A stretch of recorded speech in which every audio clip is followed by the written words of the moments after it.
welcome back to my channel, Sabrina Osman. Hello korang, apa khabar? Nak masuk 18 hari dah kan kita berpuasa? Kejap je masa berlalu. Pejam celik, esok dah raya. Seronok kan bulan puasa, dapat pergi tarawih, lepas tu dapat more. Sekali setahun je dapat rasai bulan Ramadan ni. Cakap pasal tarawih ni kan, aku ada satu cerita yang nak dikongsikan dengan korang. Cerita ni berdasarkan pengalaman salah seorang subscriber aku. Kisah ni terjadi pada Hafiz dan Arif bukan nama sebenar. Diorang berdua ni kenalan satu kampung dan kebetulannya umur diorang ni sebaya. Jadi kejadian ni berlaku lebih kurang pada tahun 2014. Tapi yang pastinya benda ni berlaku pada malam terakhir Ramadan yang mana esoknya tu raya. Jadi lepas dia buka puasa, Hafiz bagi tahu mak dia yang dia nak pergi solat tarawih. Tapi biasalah kan zaman budak-budak, kadang-kadang bukan pergi pun, selalunya akan melencong ke tempat lain. Jadi Hafiz ni dia pergilah ke rumah Arif. Mula-mula tu diorang tak ada plan pun nak buat apa, cuma main mercun bola kan, layan phone dekat luar rumah. Benda macam tu je lah. Tapi tak lama lepas tu Hafiz dapat idea.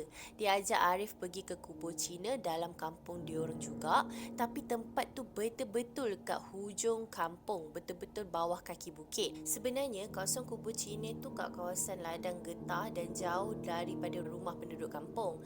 Jadi dengan menagih motor Arif, diorang pun bergerak dan ambil masa lebih kurang 30 minit dari rumah Arif ke kubur Cina tu. Lebih kurang lepas isyak, betul-betul masa orang tengah takbir raya malam tu, diorang sampai dan stay kat satu pondok dalam kubur Cina dekat situ. Jadi pondok tu kalau tak silap Hafiz, tempat sembahyang orang Cina sebab ada bekas colok dan ada frame gambar patung Cina besar dalam tu tau. Jadi kawasan kubur Cina tu tak jauh pun dari laluan highway dan tak tahu kenapa diorang berdua ni tertarik nak tengok kereta yang lalu lalang pada waktu tu. Ramai yang balik raya, gamaknya lah.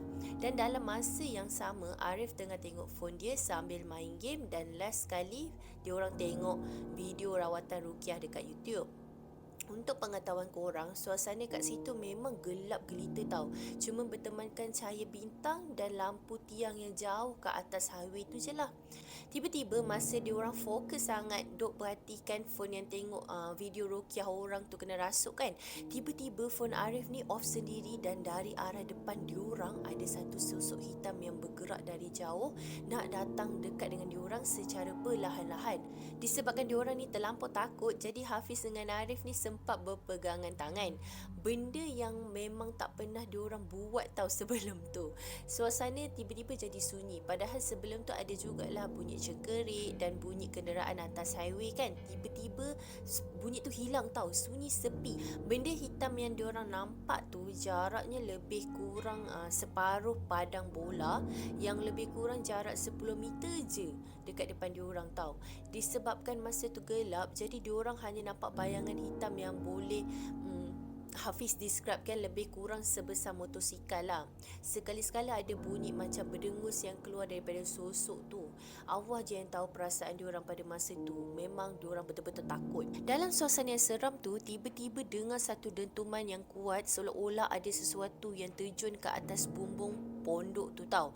Bumbung pondok tu dibuat daripada atap genting, atap simen yang petak-petak sambung-sambung tu kan.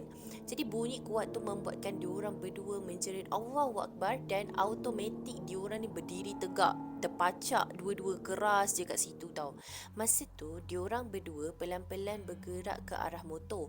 Masa diorang berjalan perlahan ke arah motor tu, Arif berdiri tegak kan. Lepas tu dia berjalan ke belakang sebab posisi motor tu parking betul-betul kat belakang diorang. Sebab kan terlampau takut nak toleh ke belakang, jadi Arif bergerak secara mengundur. Yang Hafiz pula mula tu dia berdiri tegak, tapi tiba-tiba lutut jadi menggigil dan lembik. Hafiz cuma boleh mengesut ke arah motor.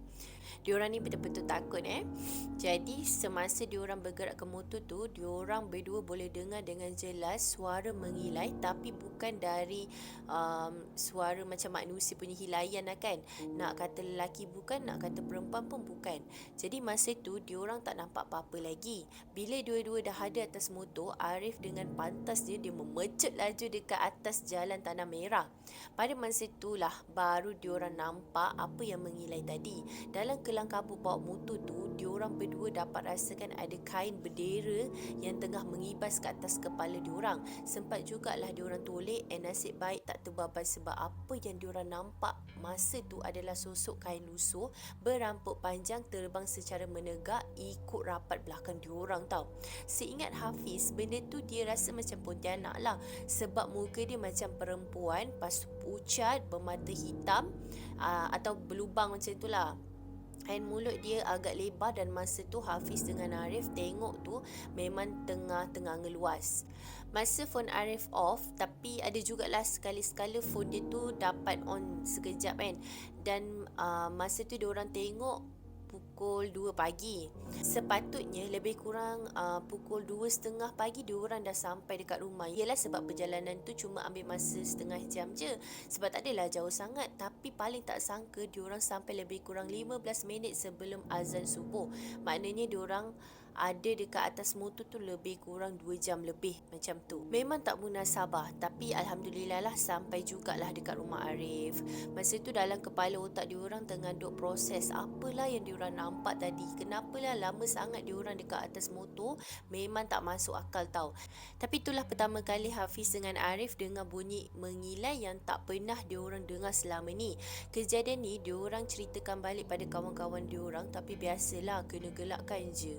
Ada yang bagi tahu diorang pergi kubur Cina tu memang tempat jin berhimpun lah. Kebetulan malam tu malam last Ramadan kan, jadi malam tu adalah malam pertama syaitan dibebaskan lepas sebulan diikat.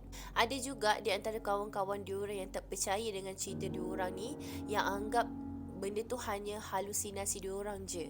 Tapi memang diorang rasa macam geram lah, sebab benda tu memang kenyataan, memang diorang hadapi benda tu kan. Tapi kawan-kawan dia orang ada yang tak percaya, mungkin sebab tak kena batang hidung sendiri kan. Tapi apa-apa pun maybe tu pengajaran, sebab tipu mak kata nak pergi tarawih tapi melencong ke tempat lain. Jadi apa pendapat korang tentang cerita kali ni?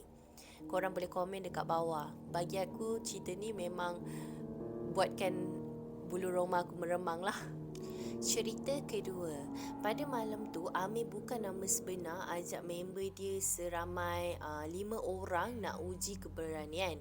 Diorang pergi ke jirat Cina lama yang orang selalu cerita kat tempat tu memang selalu kena gangguan lah. Jadi jirat Cina ni nama lain dia adalah kubur Cina. Amir jadi driver, yang lain duduk kat bahagian penumpang, dan seorang lagi ni dia nak duduk dekat bonet kereta. Kononnya dia orang paling berani lah. Pada waktu tu dalam pukul 1 pagi, memang ekstrim jugalah diorang ni kan, sebab berani lalu kat jirat Cina tu. Bila dah sampai, Amir slow-slow berhenti dekat seberang jalan. Memang suasana masa tu agak menyeramkan juga, sebab kawasan tu memang gelap gila. Jadi bila diorang dah sampai kat kawasan tengah-tengah jirat Cina tu, pintu dengan cermin diorang semua dah kunci rapat, dah tutup rapat-rapat lah kan. Dan Amir matikan enjin kereta. Lepas tu diorang pun duduk bercerita pasal Pontianak tu dekat kawasan tu. Setelah lebih kurang 30 minit macam tu diorang bersembang, Amir reverse lah kereta agak jarak dalam 1 meter dari batu jirat Cina tu. Lepas tu Amir pun buka bonet belakang secara perlahan-lahan. Dan kawan dia yang kat bonet tu tadi sebenarnya tak tahu lagi lah dia berada dekat mana. Lepas dia bonet tu dibuka, dia terus tarik balik bonet tu dengan kuat. Lepas tu dia set jerit lagi. Dia cakap, "Woi, jalan cepat, aku dah tak tahan ni." Bila Amir dengar suara jeritan tu, dia syak macam ada benda yang tak kena. Jadi dia pun start lah kereta nak balik. Lepas dia start kereta tu, dia try nak gerak kan. Dia try nak start lah, tapi kereta tu tak bergerak. Alamak, entah ada cik Ponti pula tumpang ke apa ke sampai tak boleh nak gerak kereta tu kan. Amir fikir macam tu lah. Lepas tu Amir suruh kawan dia buka pintu, cek ada apa-apa yang tak kena tak. Lepas tu kawan dia cakap tayar kereta tenggelam dalam tanah. Alamak, macam mana ni? Lepas tu dia duduk pening kepala. Dia fikirlah macam mana dia nak keluarkan tayar tu kan. Dia pun suruh kawan-kawan dia tolak kereta kat belakang. Tapi tak ada seorang pun yang nak tolak kereta tu sebab takut. Tapi sebab tak ada pilihan, diorang tolak juga. Lepas diorang penat tolak kereta tu, agak berat jugalah sebab macam ada benda yang duduk duduk dekat dalam kereta diorang tau. Memang berat gila kan. Lepas tu dia terasa macam ada benda duduk dekat belakang. Jadi dia pun toleh ke belakang. Alangkah terkejutnya Amir bila dia nampak tokong Cina duduk dalam kedai tu tengah tengok dia. Lepas tu dia terus masuk dalam kereta. Kawan dia pun apa lagi, nampak Amir masuk dalam kereta, diorang pun kelang kabut masuk juga dengan lajunya tau. Lepas tu, kereta pun dah boleh gerak. Jadi Amir pun memulakanlah perjalanan kan, drive kan. Lepas dah keluar dari tanah perkuburan Cina tu, kat luar pagar, Amir tengok kat tempat dia orang terlekat tayar kereta. Kan kat belakang tu antara jarak 1 meter je dari batu jirat Cina tu, dia ternampak Pontianak ada duduk dekat batu tu. Mungkin yang penyebab tayar kereta terlekat dekat situ sebab ada Pontianak tu yang duduk dalam kereta diorang. Mungkin lah kan. Lepas tu Amir pun apa lagi, pecutlah cepat-cepat nak balik rumah sebab tak tahan lagi duduk dekat situ sebab dah ketakutan. Jadi lepas je sampai kat rumah, Amir tanyalah kawan dia yang duduk dekat dalam bonet tadi, kenapa lepas dia buka bonet tu, kawan dia jerit kuat-kuat. Kawan dia pun cakap lah yang dia nampak Pontianak berpakaian serba putih. Jadi agak meremang jugalah bulu roma Amir lepas dengar kawan dia cakap macam tu. Jadi apa pendapat korang untuk cerita yang kedua ni? Korang boleh komen dekat bawah. Apa pendapat korang dengan kedua-dua cerita ni? Aku harap korang enjoy dengan cerita kali ni. Siapa yang belum subscribe dengan channel aku, bolehlah subscribe, like dan share. Thanks juga sebab korang support dengan cerita aku. Kita jumpa di video akan datang. Bye!